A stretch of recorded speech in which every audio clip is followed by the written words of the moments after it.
अल्हम्दुलिल्लाह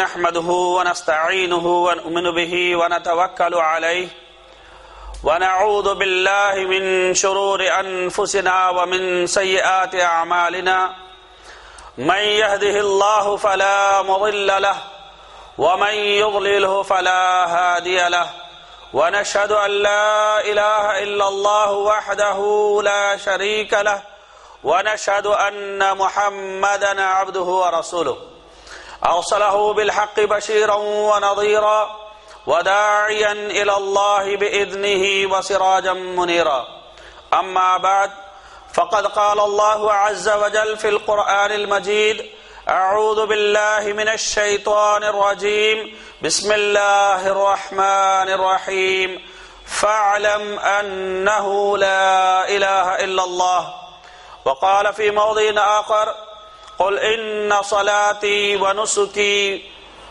ومحياي ومماتي لله رب العالمين لا شريك له وبذلك أمرت وأنا أول المسلمين صدق الله العظيم అన్ని విధాల పొగడ్తలు సర్వ విధముల ప్రశంసలు సమస్త లోకాలకు ప్రభువైన అల్లాహ్కే అంకితం. అల్లాహ్ కృపా కటాక్షాలు మహాప్రవక్త ముహమ్మద్ సల్లల్లాహు అలైహి వఆలిహి వసల్లంపై, ఆయనకు పూర్వం గతించిన ప్రవక్తలందరిపై, సుజనులపై, సత్యాన్వేషకులపై ఎల్లేడలా కురియుగాక. అభిమాన సోదరులారా,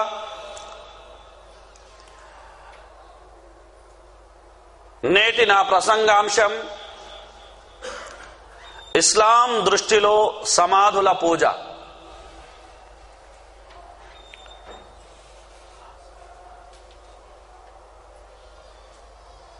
అల్హమ్దులిల్లాహ్ సుమ్మా అల్హమ్దులిల్లాహ్,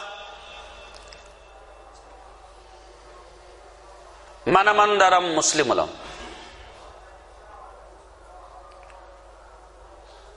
మనందరికీ మహోన్నతుడైన అల్లాహ్ సుబ్హానహు వ తఆలా తరపు నుండి లభించిన మహదానుగ్రహం, మహాభాగ్యం విశ్వాసం. ఆ విశ్వాసానికి పునాదే అల్లాహ్ ఖురాన్లో పేర్కొన్న ఈ శిష్ట వచనం. అల్లాహ్ సుబ్హానహు వ తఆలా మహనీయ ముహమ్మద్ సల్లల్లాహు అలైహి వసల్లం వారిని ఉద్దేశించి, ఆయన మాధ్యమంగా సమస్త మానవాళిని ఉద్దేశించి చెబుతున్న మాట ఏమిటంటే, ఫఅలం అన్నహు లా ఇలాహ ఇల్లల్లాహ్. ఈ విషయాన్ని బాగా మీరు తెలుసుకోండి. మీరు తెలుసుకున్న తర్వాత అందరి వరకు ఇదే సమాచారాన్ని, ఇదే సత్యాన్ని మీరు చేరవేయండి. అదేమిటి? అన్నహు లా ఇలాహ ఇల్లల్లాహ్, నిశ్చయంగా అల్లాహ్ సుబ్హానహు వ తఆలా తప్ప నిజ ఆరాధ్యుడు లేనే లేడు. అభిమాన సోదరులారా, ఈ వచనాన్నే మనం సద్వచనం అంటాం. ఈ వచన ఆధారంగానే అల్లాహ్ సుబ్హానహు వ తఆలా కలాన్ని సృష్టించాడు. ఈ వచన ఆధారంగానే అల్లాహ్ సుబ్హానహు వ తఆలా లౌహ్ మహ్ఫూజ్ ని సృష్టించాడు. ఈ వచన ఆధారంగానే అల్లాహ్ సుబ్హానహు వ తఆలా అర్ష్ ను సృష్టించాడు. ఈ వచన ఆధారంగానే అల్లాహ్ సుబ్హానహు వ తఆలా నీటిని సృష్టించాడు. ఈ వచన ఆధారంగానే అల్లాహ్ సుబ్హానహు వ తఆలా ఆ నీరు నుండి భువన గగనాలను, సృష్టిలోని చరాచరాలను సృష్టించాడు. కనుక సకల యొక్క విషయాలకు మూలం, కేంద్రం, క్షేత్రం ఈ శిష్ట వచనం లా ఇలాహ ఇల్లల్లాహ్. ఈ వచనాన్ని, లా ఇలాహ ఇల్లల్లాహ్ అన్న ఈ వచనాన్ని, అల్లాహ్ తప్ప నిజ ఆరాధ్యుడెవడూ లేడు అన్న యొక్క ఈ జీవిత సత్యాన్ని, ధర్మాన్ని సమస్త మానవాళి వరకు చేరవేయడానికే అల్లాహ్ సుబ్హానహు వ తఆలా 1,24,000 మంది ప్రవక్తల్ని ప్రభవింపజేశాడు. అనేక గ్రంథాలను అవతరింపజేశాడు. ఈ విశ్వ వ్యవస్థను అల్లాహ్ సుబ్హానహు వ తఆలా నడుపుతుంటాడు. ఎప్పటి వరకైతే ఈ వచనాన్ని వల్లించే, ఈ వచనాన్ని విశ్వసించే ఒకే ఒక్క విశ్వాసి ఈ భూమి మీద బతికి ఉంటాడో అప్పటి వరకు. అంతటి మహిమాన్విత వచనం లా ఇలాహా ఇల్లల్లాహ్. కనుక ఎంతమంది ప్రవక్తలైతే ప్రభవించారు, ఎంతమంది దైవ ప్రవక్తలైతే వచ్చారు, వారందరూ తమ సంతానానికి, తమ జాతి వారికి చేసిన తొలి మరియు తుది యొక్క హితవు లా ఇలాహా ఇల్లల్లాహ్.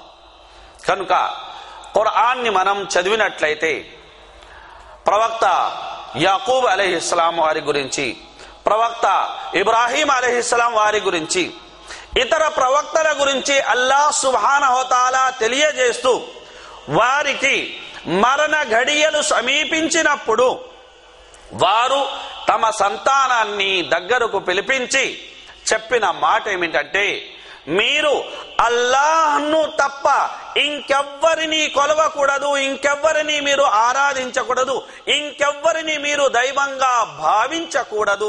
మీకు ఇస్లాం స్థితిలో తప్ప, మీరు ముస్లింలుగా ఉన్న స్థితిలో తప్ప మరణం రాకూడదు. వలా తమూతున్న ఇల్లా వ అంతుం ముస్లిమూన్ అని. ఎంత గొప్ప వచనం! ఈ వచన ఆధారంగానే స్వర్గ నిర్మాణం జరిగింది. ఈ వచన ఆధారంగానే నరకం సృష్టించబడింది. ఈ వచన ఆధారంగానే మనుషులు విశ్వాసులుగా అవిశ్వాసులుగా వేరు చేయబడ్డారు. ఈ వచన ఆధారంగానే దీన్ని విశ్వసించిన వారు రేపు ప్రళయ దినాన అల్లాహ్ ప్రసన్నతను పొంది స్వర్గానికి వెళితే స్వర్గ వనాల్లో విహరిస్తూ ఉంటే ఈ వచనాన్ని త్రోసిపుచ్చిన వారు, ఈ వచనాన్ని ధిక్కరించిన వారు, ఈ వచనాన్ని తిరస్కరించిన వారు, ఈ వచనాన్ని అవహేళన చేసిన వారు, ఈ వచనాన్ని ఎగతాళి చేసిన వారు అందరూ అల్లాహ్ ఆగ్రహానికి గురై నరకం పాలు కావాల్సిన వారి. ఇంతటి మహత్పూర్వకమైన వచనాన్ని మనం మన జీవితంలో మన ధనానికన్నా, మన తనానికన్నా, మన మానానికన్నా ఎక్కువగా అభిమానిస్తాం, గౌరవిస్తాం. కావాలంటే దానికోసం అన్నిటినీ త్యాగం చెయ్యడానికి మనం సిద్ధంగా ఉంటాం. కనుక అల్లాహ్ సుబ్హానహు వ తఆలా ఖురాన్లో అంటున్నాడు, వల్లదీన ఆమను, ఎవరైతే అల్లాహ్ను విశ్వసిస్తున్నారో అన్యులను విశ్వసించే వారు కూడా ఉన్నారు, దైవేతరులను పూజించే వారు కూడా చాలా మంది ఉన్నారు, అల్లాహేతరులతోటి మొక్కుబడులు చెల్లించుకునే వారు కూడా చాలా మంది ఉన్నారు. వారికి వారు పూజిస్తున్న ఇలవేల్పుల యొక్క పట్ల, వారు పూజిస్తున్న యొక్క దైవాల పట్ల, వారు కొలుస్తున్న యొక్క విగ్రహాల పట్ల మక్కువ ఉండొచ్చేమో, అభిమానం ఉండొచ్చేమో, ప్రేమ ఉండొచ్చేమో. అయితే వల్లదీన ఆమను, ఎవరైతే అల్లాహ్ను విశ్వసిస్తున్నారో వీరికి అల్లాహ్ పట్ల ఉన్నంత ప్రేమ ప్రపంచంలో ఎవ్వరికి ఎవరి పట్ల ఉండదు అని అల్లాహ్ సుబ్హానహు వ తఆలా కితాబు ఇస్తున్నాడు.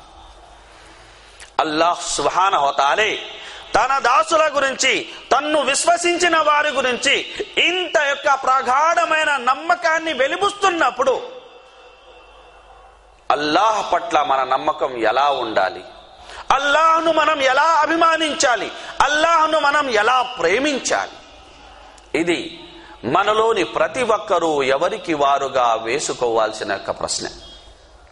అభిమాన సోదరులారా, లా ఇలాహ ఇల్లల్లాహ్, అల్లాహ్ తప్ప నిజ ఆరాధ్యుడెవడూ లేడు అన్న ఈ వచనాన్ని స్థాపించడానికే నమాజు ఆదేశమయ్యింది. అల్లాహ్ సుబ్హానహు వ తఆలా ఖురాన్లో అంటున్నాడు, అకిమిస్ సలాత లిజిక్రి, మీరు నమాజును స్థాపించాలి. ఎందుకు? లిజిక్రి, నన్ను స్మరించే నిమిత్తం. లా ఇలాహ ఇల్లల్లాహ్ అన్న ఈ వచనానికి ఇంతటి మహత్యం ఎందుకు వచ్చింది అంటే అందులో అల్లాహ్ ఉన్నాడు గనుక. కనుక ఖురాన్ ని మనం చదివినట్లయితే ఖురాన్ లో అన్ని వచనాల కన్నా మహిమాన్విత వచనం ఏది, వాక్యం, ఆయతి ఏది అంటే ఆయతుల్ కుర్సీ అని ఎవరైనా ఇట్టే చెప్పేస్తారు. ఎందుకు అల్లాహ్ సుబ్హానహు వ తఆలా ఆయతుల్ కుర్సీని అంతటి యొక్క గొప్ప స్థానాన్ని ఇచ్చాడు అంటే అల్లాహ్ సుబ్హానహు వ తఆలాకు సంబంధించిన 10 యొక్క లక్షణాలు అందులో పేర్కొనడంతో పాటు అల్లాహ్ యొక్క కుర్సీ ప్రస్తావన కూడా అందులో ఉంది. అల్లాహ్ యొక్క సార్వభౌమాధికారానికి సంబంధించిన సర్వ వివరాలు ఆ యొక్క ఆయతులో ఇవ్వబడ్డాయి. కాబట్టి లా ఇలాహ ఇల్లల్లాహ్ అన్న వచనం, దీని కేవలం అనువాదం మాత్రమే మనకు తెలిసి ఉంటే మనం నిఖార్సైన ముస్లిములుగా మనగలగడం అసాధ్యం. దీంతో ముడిపడి ఉన్న హక్కులు ఏవైతే ఉంటాయో, అవి మనపై మోపే బాధ్యతలు ఏవైతే ఉంటాయో వాటన్నిటినీ మనస్ఫూర్తిగా మనం అంగీకరించిన నాడే మనం నిఖార్సైన ముస్లిములుగా, నిజమైన ముస్లిములుగా మనగలగలం. అల్లాహ్ యొక్క ప్రీతికి పాత్రులం కాగలం. కనుక అభిమాన సోదరులారా, ఆయతుల్ కుర్సీ గాని, సూరా ఇఖ్లాస్ గాని, సూరా ఇఖ్లాస్ ని అల్లాహ్ 3వ వంతు ఖురాన్ అన్నాడు. అంటే సూరా ఇఖ్లాస్ ను ఒక వ్యక్తి 3 సార్లు చదివాడు అంటే ఆ వ్యక్తికి పూర్తి ఖురాన్ చదివేంత పుణ్యం అల్లాహ్ ప్రసాదిస్తాడు. ఎందుకు ఇంతటి మహత్యం ఆ సూరాకే? ఎందుకంటే ఆ సూరాలో అల్లాహ్ సుబ్హానహు వ తఆలాకు సంబంధించిన యొక్క కీలక సమాచారాన్ని అల్లాహ్ సుబ్హానహు వ తఆలా ఇచ్చాడు. ఒక కీని అల్లాహ్ ఇచ్చాడు. ఈ కీని మీరు మీ చేతిలో ఉంచుకొని ఈ కీ గురించి పూర్తిగా మీరు తెలుసుకొని జీవించినట్లయితే జీవితంలో ఇంకెన్నడూ మీ దరిదాపులకు కూడా షిర్క్ అనేది రాజాలదు, షిర్క్ భావాలు అనేవి మీ దరిన చేరజాలవు అని అల్లాహ్ సుబ్హానహు వ తఆలా పరోక్షంగా మనకు సెలవిస్తున్నమాట. అభిమాన సోదరులారా, నమాజు 5 పూటల నమాజు, రమజాన్ ఉపవాసాలు బాగా వినండి, జకాత్ విధిదానం,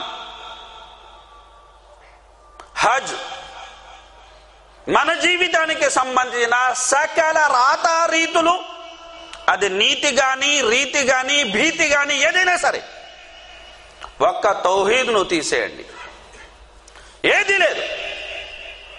ఏటిని అల్లాహ్ సుబ్హానహు వ తఆలా మనిషి ఎంత భక్తి కలిగి ఆచరించినా, అతను నమాజే చదువుతున్నా, అతను ఉపవాసాలే ఉంటున్నా, అతను జకాతే ఇస్తున్నా, మహా ఆరాధన హజ్ అతను నిర్వర్తిస్తున్నా, అతని యొక్క మనసులో, అతని జీవితంలో తౌహీద్ భావన లేకపోతే సమస్త యొక్క ఆచరణలు, సమస్త కర్మలు, సమస్త ఉపాసన రీతులని వృధా. అల్లాహ్ సుబ్హానహు వ తఆలా ఖురాన్ లో అంటున్నాడు, లా ఇన్ అష్రక్త లా యహ్బతన్న అమలుక్. ఇది ఎవరో సాధారణ వ్యక్తులకు అల్లాహ్ సుబ్హానహు వ తఆలా ఇస్తున్న హెచ్చరిక కాదు, ప్రవక్తలతో చెబుతున్నాడు. ఒకవేళ మీలో కూడా ఎవరైనా సరే షిర్క్కి పాల్పడ్డారా, మీరు చేసుకున్న సకల యొక్క సత్కర్మలు మొత్తం వృధా అయిపోతాయి. కనుక అభిమాన సోదరులారా, 5 పూటల నమాజు అల్లాహ్ను స్మరించడానికి మాత్రమే మనం చేస్తున్నాం. మస్జిదులు ఎందుకోసం నిర్మించబడ్డాయి? 5 పూటల నమాజు చదవడానికే నిర్మించబడ్డాయి. మనిషిని అల్లాహ్ సుబ్హానహు వ తఆలా ఏ నిమిత్తం పుట్టించాడు? అల్లాహ్ను మాత్రమే ఆరాధించడానికి మాత్రమే పుట్టించాడు, వేరే ఉద్దేశం ఏమీ లేదు. అల్లాహ్ ఆరాధన చెయ్యబడే మస్జిదులు, బాగా వినండి, అల్లాహ్ ఆరాధన మస్జిదులలో ఎక్కడైనా సరే,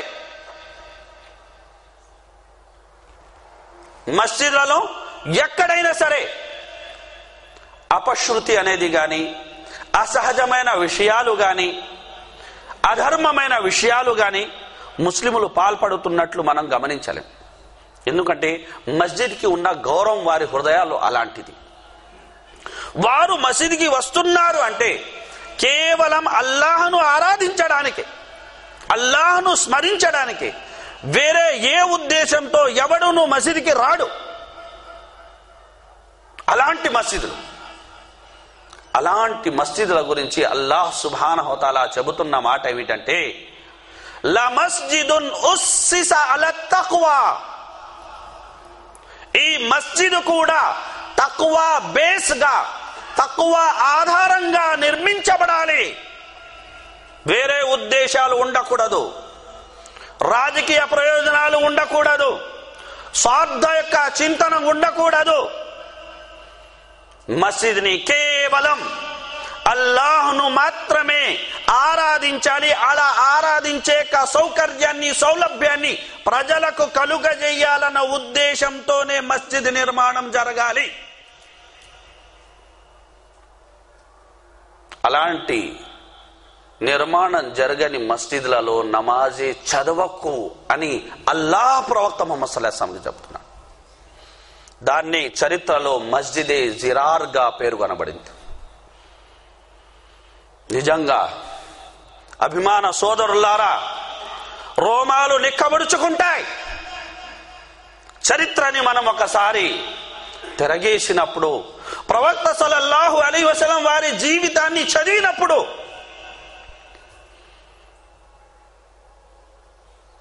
మీలో చాలా మంది ప్రవక్త సల్లల్లాహు అలైహి వసల్లం వారి జీవితాన్ని చదివి ఉంటారు. అలా చదివిన వారు చాలా మంది బయట కూడా ఉండొచ్చు. వారందరినీ అడగండి, ప్రవక్త సల్లల్లాహు అలైహి వసల్లం వారి జీవిత కాలంలో దురుద్దేశంతో ప్రజల్ని మార్గభ్రష్టుల్ని చెయ్యాలన్న ఉద్దేశంతో, ముస్లింల మధ్య గొడవలు సృష్టించాలన్న ఉద్దేశంతో మస్జిద్ని నిర్మించడం జరిగింది. వేరేది కాదు, సభలు సమావేశాలు కావు, మస్జిద్ను నిర్మించడం జరిగింది. ఆ మస్జిద్ నే అల్లాహ్ మస్జిదే జిరార్ గా ఖురాన్ లో పేర్కొన్నాడు. స్వయంగా ప్రవక్త సల్లల్లాహు అలైహి వసల్లం వారు సైతం, నేను ప్రయాణానికి బయలుదేరుతున్నాను, ప్రయాణం నుంచి తిరిగి వచ్చిన మీదట ఖచ్చితంగా వచ్చి అందులో నమాజు చేస్తానని కూడా ప్రవక్త సల్లల్లాహు అలైహి వసల్లం మాటిచ్చారు. అయితే అల్లాహ్ సుబ్హానహు వ తఆలా దాని నిజ స్వరూపాన్ని ప్రవక్త ముహమ్మద్ సల్లల్లాహు అలైహి వసల్లం ముందర ఉంచిన తర్వాత ఆదేశించాడు, ఈ మసీద్లో మీరు నమాజు చదవకూడదు. ఏ మసీద్నైతే దైవ భీతి ఆధారంగా, తఖ్వా ఆధారంగా నిర్మించడం జరిగిందో, మస్జిదే నబవీ గాని, ఖుబా గాని, అందులో మీరు నమాజు చదవాలి. ఈ మసీద్లో మీరు నమాజ్ చదవకు. అల్లాహ్ సుబ్హానహు వ తఆలా ఈ ఆదేశం అందిన మీదట ఆ మస్జిద్ ని కూలదోయించారు మహాప్రవక్త ముహమ్మద్ సల్లల్లాహు అలైహి వసల్లం. ఒక మస్జిదే తఖ్వా ఆధారంగా నిర్మించబడలేదు అంటే, మస్జిదే అందులో నమాజ్ చేసేది అల్లాహ్ కోసమే, ప్రవక్త సల్లల్లాహు అలైహి వసల్లం సాంప్రదాయం ప్రకారమే నమాజ్లో కూడా సూరాలు ఖురాన్లోనేవి చదవబడతాయి. అన్ని వ్యవహారాలు ఇస్లాంకి అనుగుణంగానే జరుగుతాయి. అయినా దాని ఉద్దేశం ముస్లింలను ప్రక్కతో పట్టించడం గనుక కూలదోసేయండి అని ప్రవక్త సల్లల్లాహు అలైహి వసల్లం వారు ఆదేశాలు జారీ చేసినప్పుడు, మరి నేడు ముస్లిం సమాజంలో షిర్క్ ఆధారంగా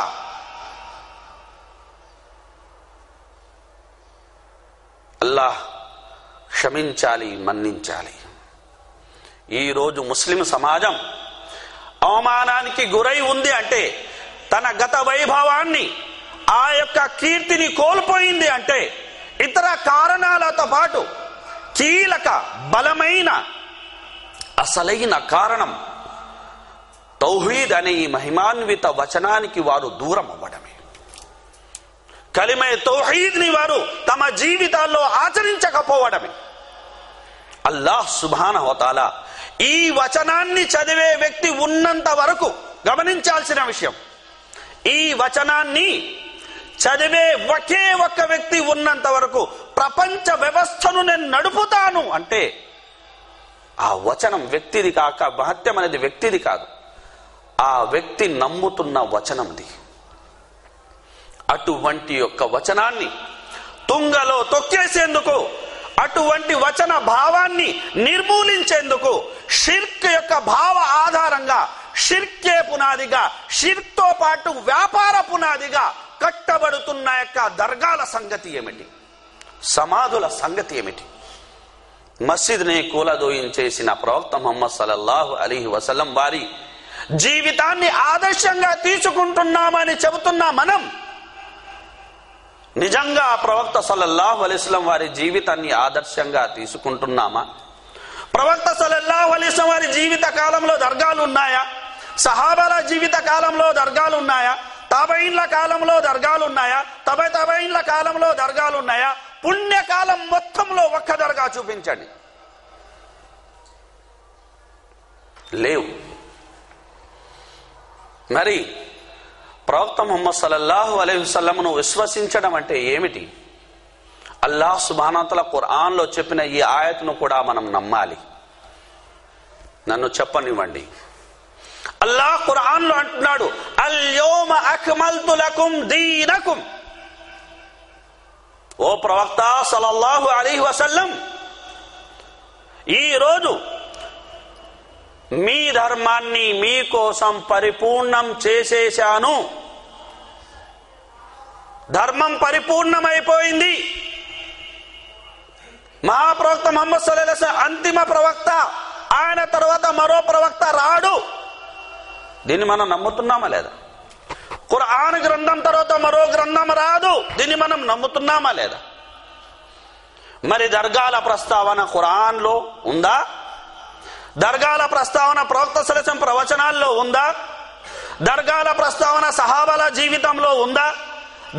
దర్గాల ప్రస్తావన అనేది పుణ్యకాలం ఎంతైతే ఉందో అంత మొత్తం కాలంలో ఎక్కడైనా మనకు కనబడుతుందా? ఎవరినైతే మనం సజ్జన, మన యొక్క పూర్వీకులు అంటున్నామో, సలఫే సాలహీన్ అంటామో, వారిలో ఒక్కరి యొక్క జీవితంలోనైనా ఇటువంటి యొక్క నూతన పోకడలు గాని, తౌహీద్ను నాశనం చేసే విషయాలు గాని మనం గమనించగలమా? మరి ప్రవక్త సల్లల్లాహు అలైహి వసల్లం వారి జీవితంలో లేనిది, సహాబాల జీవితంలో లేనిది, తాబঈన్ల జీవితంలో లేనిది, తాబঈన్ల జీవితంలో లేనిది కొన్ని వేల సంవత్సరాల తర్వాత చోటు చేసుకుంటే దాన్ని ధర్మంగా నమ్ముదామా? అందులో మోక్షం ఉందని భావిద్దామా? మన మాటకు చేతకు ఎటువంటి పొంతన ఉండదు ఒకవేళ మనం అలా నమ్ముతున్నట్లయితే. ప్రవక్త సల్లల్లాహు అలైహి వసల్లం వారు సంపూర్ణులు. ఆయన తీసుకువచ్చిన ధర్మం సంపూర్ణమైనది. ఇంకా ఎటువంటి యొక్క హెచ్చు తగ్గులు చెయ్యడానికి వీలు లేదు. ముఖ్యంగా గమనించండి, చాలా మంది అంటుంటారు, సార్ వివాదాస్పద విషయాల జోలికి వెళ్ళకూడదండి. ఫురూయి మసాయిల్ ఏవైతే ఉంటాయో, పాక్షిక విషయాలు ఏవైతే ఉంటాయో, ఆ విషయంలో నిజంగా ఇస్లాంలో చాలా విస్తృత స్థాయి యొక్క అవకాశాలు ఉన్నాయి. మనిషి తన యొక్క పండితుడు లేదంటే గొప్ప యొక్క ధార్మిక జ్ఞానం కలిగిన వ్యక్తి యొక్క అభిప్రాయం, ఫత్వాకి అనుసరించి అతను అమలు పరచచ్చు. ఏ విషయంలో? పాక్షికాల విషయంలో, ఫురూయి మసాయిల్లో. ఇది ప్రళయం వరకు ఇందులో కొత్త మార్పులు వచ్చే అవకాశం ఉంది. ఖురాన్ హదీసుల యొక్క ఆధారంగా కొత్త సమస్యలు రావచ్చు, కొత్త పరిష్కారాలు రావచ్చు, ఏదైనా జరగచ్చు. అకీదా ఖరారైపోయింది. అకీదాలో పండితుల అభిప్రాయానికి జోక్యం లేదు. అకీదా అల్లాహ్ తరపు నుంచి, ప్రవక్త కూడా అందులో జోక్యం చేసుకోవడానికి వీల్లేదు. మరి అకీదా విషయంలో ఉన్న పొరపచ్చాన్ని కూడా చెప్పకూడదా? వాటిని కూడా ప్రజలకు తెలియజేయకూడదా? మరి అకీదా లేకపోతే నేను ముస్లిం ఎలా అవుతాను? ఎందుకు నేను ముస్లింని? నమాజ్ చదువుతున్నందుక, టోపీ పెట్టుకున్నందుక, రోజా ఉంటున్నందుక కాదు. నా ఏకైక దైవంగా, నా ఇది నిజ ఆరాధ్యంగా నేను అల్లాహ్ను మాత్రమే నమ్ముతున్నాను. ఆయన దరి ముందర తప్ప ఇంకే దరిన నా తలను నేను వంచను. నా బొందిలోని ప్రాణం అనేది పోయినా సరే. అందుకే నేను ముస్లింని. నా ఐడి ఇది, అకీదా అనేది నా ఐడి. ఇంకా నా పరిచయమే లేకపోతే నేను ఎక్కడ ఉంటాను? నాకు ముస్లిం అన్న బిరుదు ఎక్కడ ఉంటుంది? నేను అల్లాహ్ దాసుడు లేదంటే అల్లాహ్కు ప్రియతముడు అని ఎలా నేను అల్లాహ్ దృష్టిలో కాగలను? ఇది మనం ఆలోచించాల్సిన విషయం. అభిమాన సోదరులారా, ప్రవక్త ముహమ్మద్ సల్లల్లాహు అలైహి వసల్లం రోగ బారిన పడి ఉన్నారు. అంతిమ ఘడియలు. ప్రవక్త సల్లల్లాహు అలైహి వసల్లం స్పృహ కోల్పోయారు చాలాసార్లు. మీ అందరికీ తెలిసి ఉంటుంది. స్పృహ కోల్పోయిన ప్రతిసారి మనం ప్రసంగాలు వినేది ఏమిటంటే నమాజ్ కోసం ఆయన ప్రయత్నించారు. అవును, నమాజ్ కోసం ప్రయత్నించారు, నిజం. ఎందుకంటే నమాజ్ అది ధర్మానికి ఎలాంటిది? మూలస్తంభం లాంటిది. ఇమాదుద్దీన్, ఫమన్ అకామహ అకామద్దీన్. ఎవరైతే దాన్ని స్థాపిస్తాడో ధర్మాన్ని అతను కాపాడుకున్నట్లు, మరెవరైతే నమాజును వదులుతారో నిజంగా అతను మొత్తం ధర్మాన్ని కూలదోసినట్లు. ఇందులో ఏ విధంగా సందేహం లేదు. దీంతో పాటు ప్రవక్త సల్లల్లాహు అలైహి వసల్లం మరికొన్ని విషయాల్ని కూడా ప్రస్తావించారు. అందులో ముఖ్యంగా అకీదా. ప్రవక్త సల్లల్లాహు స్పృహ కోల్పోయారు. స్పృహ వచ్చింది. ప్రవక్త సల్లల్లాహు అలైహి వసల్లం వారు అన్నారు, నన్ను ప్రజల ముందర తీసుకెళ్ళండి.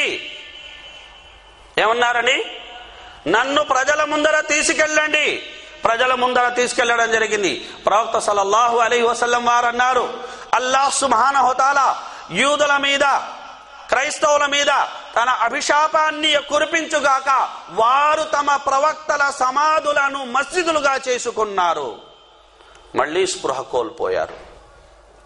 గమనించండి, ఉన్న ఆ కాసింత శ్వాస వ్యవధి మళ్లీ బతుకుతారన్న యొక్క ఆశ లేదు. ఒకసారి స్పృహ వచ్చింది, ఈ మాట చెప్పారు.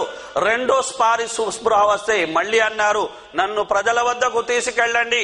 రెండోసారి కూడా ప్రవక్త సల్లల్లాహు అలైహి వసల్లం వారు అంటున్నారు, అల్లాహ్ క్రైస్తవులను, యూదులను శపించుగాక. వారు ప్రవక్తల సమాధులను మస్జిదులుగా చేసుకున్నారు. మళ్లీ స్పృహ కోల్పోయారు. మూడోసారి స్పృహ వచ్చింది. మూడోసారి కూడా ప్రవక్త సల్లల్లాహు అలైహి వసల్లం ఏమంటున్నారండి? మీరు మీ విశ్వాసాన్ని కాపాడుకోండి, మీరు మీ ధర్మాన్ని కాపాడుకోండి, మీరు మీ తౌహీద్ని కాపాడుకోండి. నన్ను ఏ స్థాయిలో అభిమానించాలో ఆ స్థాయి వరకే నన్ను సైతం మీరు అభిమానించండి. నేను ప్రవక్తనే. నా సమాధిని మీరు మస్జిద్గా చేసుకోకండి. నా సమాధిని మీరు ఈదా జాతర స్థలంగా చేసుకోకండి. నా తర్వాత మీరు ఇస్లాం నుండి వైదొలగకండి అని ప్రవక్త సల్లల్లాహు అలైహి వసల్లం అంతటి యొక్క నాజూకు గడియల్లో మొత్తం ముస్లిం సముదాయానికి, అందులో ముందర ఉన్నది ఎవరు? సహాబాలు. ప్రవక్త సల్లల్లాహు అలైహి వసల్లం వారి యొక్క చేతుల మీదుగా శిక్షణ పొందిన వారు.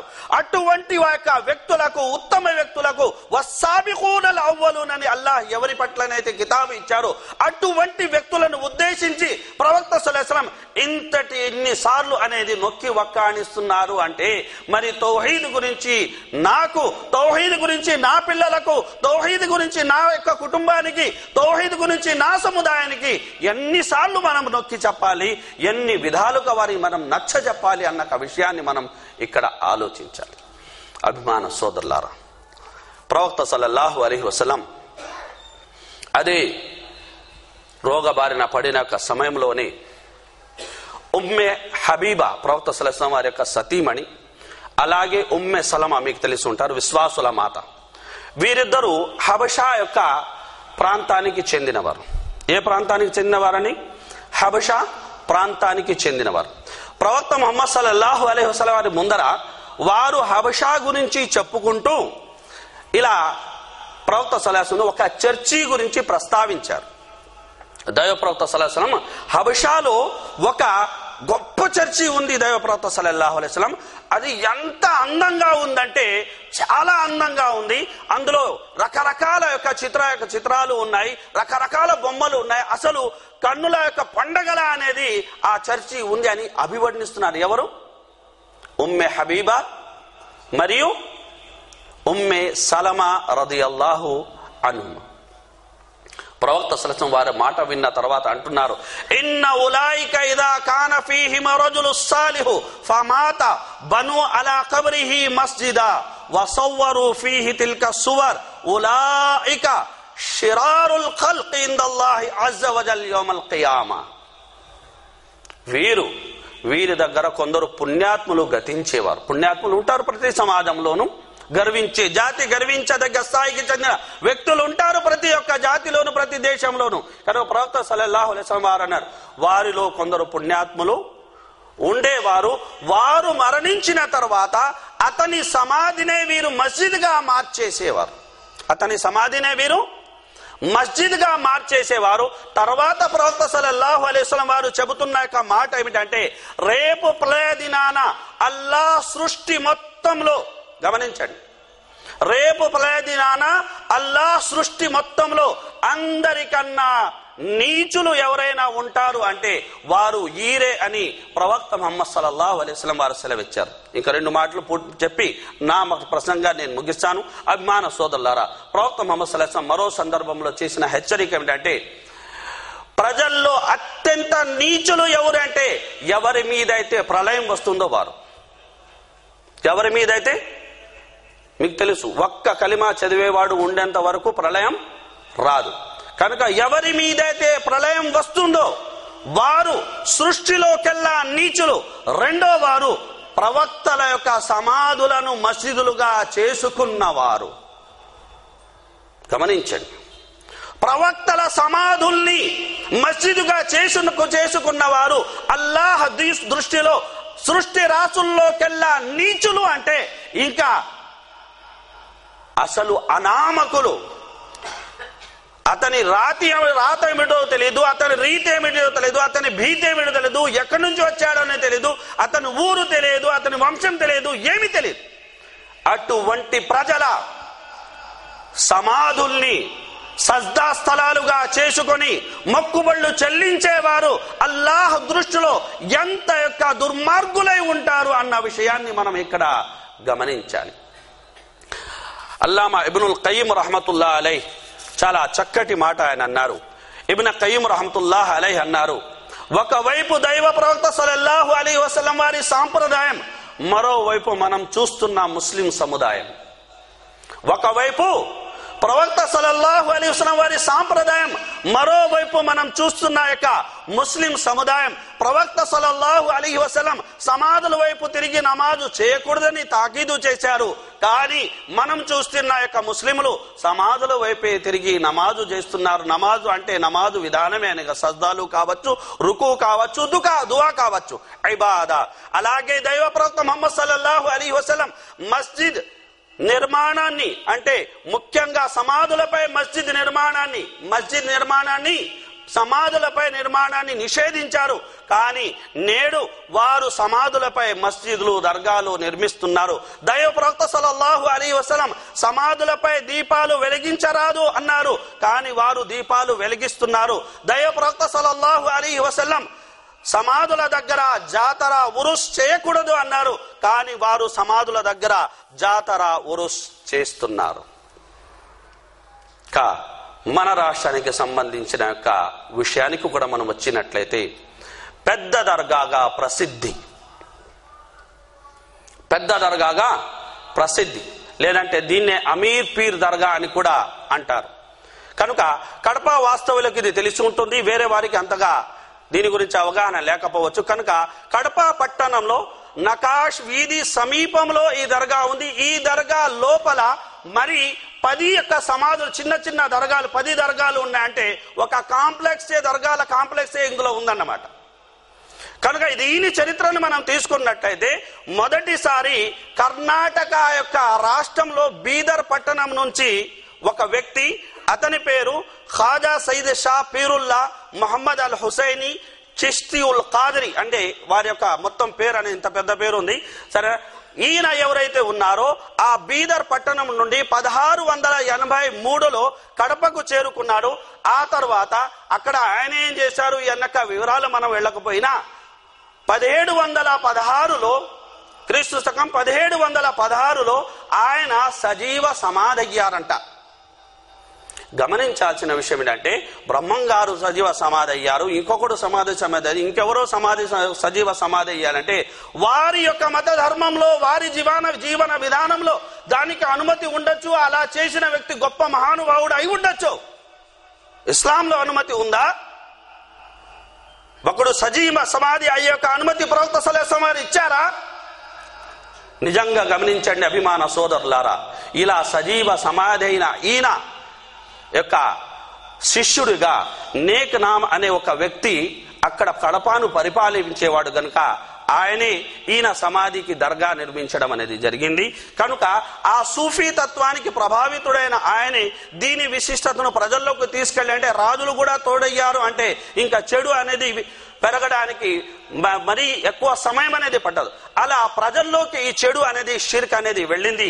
ఆ తర్వాత అనేకులు ఈ దర్గా పరిధులు, అంటే నేను చెప్పాను 10కి మించిన చిన్న చిన్న దర్గాలు అక్కడ ఉన్నాయి.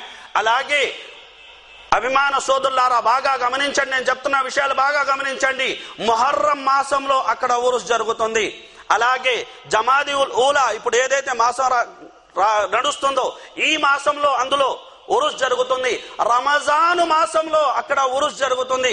గమనించండి, పవిత్ర మాసం అల్లాహ్ మాసం, షహరుల్లాహిల్ ముహర్రం, ముహర్రం మొదటి మాసం.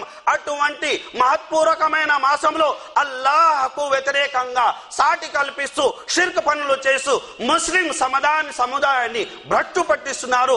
భక్తి ప్రపత్తులు ఉప్పొంగే సమాజం, దైవ భీతి అనేది ఉప్పొంగే సమాజం, దాన ధర్మాలనే వెల్లువల అనేది ప్రవహించే యొక్క ఆ నెల ఏదైతే ఉందో రమజాను నెల, అటువంటి భక్తిపూర్వకమైన నెలలో, ఖురాన్ అవతరించిన నెలలో, బద్ర్ సంగ్రామం చోటు చేసుకున్న నెలలో, ఇస్లామీ అనేక యొక్క యుద్ధాలు విజయాలు ప్రాప్తమైన ఆ నెలలో ఉరుస్ జరిపి ప్రజల్ని మార్గభ్రష్టత్వానికి గురి చేస్తున్నారు, భ్రష్టు పట్టిస్తున్నారు. అలా శైతాన్ యొక్క మాటను వీరు నిజం చేసి చూపిస్తున్నారు. శైతాన్ అన్నాడు, నా అంతిమ లక్ష్యం ఒక్కటే, వారిని బహుదైవ ఆరాధులుగా చేసి ఎలాగైనా సరే వారిని నరకంలో నెట్టడమే. ఇదే నా అంతిమ లక్ష్యం. మొదటి లక్ష్యం, అంతిమ లక్ష్యం శైతానుది ఇదే. కనుక ఎవరు ఏ రూపంలో, శైతాన్ రూపంలో కూడా రావచ్చు, మానవ రూపంలో కూడా రావచ్చు. మాట ఎవరిది ప్రమాణం కావాలి? అల్లాహది ప్రమాణం కావాలి, లేదంటే ప్రవక్త ముహమ్మద్ సల్లల్లాహు అలైహి వసల్లం వారిది ప్రమాణం కావాలి. ఏ వ్యక్తిది కాదు, మరే శక్తిది కాదు. కనుక అభిమాన సోదరులారా, మనం ఒకసారి మన విశ్వాసాన్ని పరిశీలించుకొని ఒకవేళ అందులో లోటుపాట్లు ఉన్న దిద్దుకొని అల్లాహ్ ప్రసన్నతను పొందే యొక్క ప్రయత్నం చేయాలి. అలా చేస్తారని భావిస్తున్నాను. ఎందుకంటే అల్లాహ్ సుబ్హానహు తఆలా అంటున్నాడు, వమన్ యుష్రిక్ బిల్లాహ్, ఎవరైతే అల్లాహ్తో పాటు ఇతరులను సాటి కల్పిస్తారో ఫక్కద్ హర్రమల్లాహు అలైహిల్ జన్న, అల్లాహ్ వారిపై స్వర్గాన్ని నిషేధించారు, వారి నివాసం నరకం అంటున్నాడు అల్లాహ్ సుబ్హానహు తఆలా. కనుక మన జీవితం మొత్తం ప్రయత్నం నరకం నుండి కాపాడబడి స్వర్గానికి వెళ్లాలన్నదే కనుక అల్లాహ్ యొక్క ఆదేశాల ప్రకారం, ప్రవక్త సల్లల్లాహు అలైహి వసల్లం వారి సాంప్రదాయాల ప్రకారం మన జీవితాన్ని గడిపే మనం ప్రయత్నం చెయ్యాలి. కానీ ఇతర వ్యక్తుల యొక్క అంధానుసరణ చేసి మన జీవితాన్ని చీకటి మనం చేసుకోకూడదు. అల్లాహ్ సుబ్హానహు తఆలా మనందరికీ చెప్పడం వినడం కన్నా ఎక్కువగా ఆచరించే యొక్క సద్బుద్ధిని ప్రసాదించాలని కోరుకుంటాను. ఆమీన్. వాఖిరు దావానా అనిల్ హమ్దులిల్లాహి రబ్బిల్ ఆలమీన్. الحمد لله نحمده ونستعينه ونؤمن به ونتوكل عليه ونعوذ بالله من شرور انفسنا ومن سيئات اعمالنا من يهده الله فلا مضل له ومن يضلل فلا هادي له ونشهد ان لا اله الا الله وحده لا شريك له ونشهد ان محمدا عبده ورسوله ارسله بالحق بشيرا ونذيرا وداعيا الى الله باذنه وسراجا منيرا. اما بعد فإن خير الحديث كتاب الله وخير الهدي هدي محمد صلى الله عليه وسلم وشر الأمور محدثاتها وكل محدثة بدعة وكل بدعة ضلالة وكل ضلالة في النار. قال الله عز وجل في القرآن المجيد: أعوذ بالله من الشيطان الرجيم. بسم الله الرحمن الرحيم. إن الله وملائكته يصلون على النبي يا أيها الذين آمنوا صلوا عليه وسلموا تسليما. اللهم صل على محمد وعلى آل محمد كما صليت على إبراهيم وعلى آل إبراهيم إنك حميد مجيد. اللهم بارك على محمد وعلى آل محمد كما باركت على إبراهيم وعلى آل إبراهيم إنك حميد مجيد. اللهم أعز الإسلام والمسلمين. اللهم أعز الإسلام والمسلمين. اللهم أعز الإسلام والمسلمين. اللهم انصر الإسلام والمسلمين. اللهم اجعل هذا البلد آمنا مطمئنا وسائر بلاد المسلمين. اللهم لا تدع لنا ذنبا في مقامنا هذا إلا غفرته، ولا دينا إلا قضيته، ولا مريضا إلا شفيته، ولا ضالا إلا هديته، ولا حاجة من حوائج الدنيا والآخرة إلا قضيتها يا أرحم الراحمين. عباد الله، رحمني ورحمكم الله، إن الله يأمر بالعدل والإحسان وإيتاء ذي القربى وينهى عن الفحشاء والمنكر والبغي يعظكم لعلكم تذكرون. اذكروا الله يذكركم وادعوه يستجب لكم ولذكر الله تعالى أكبر. وأقيموا الصلاة.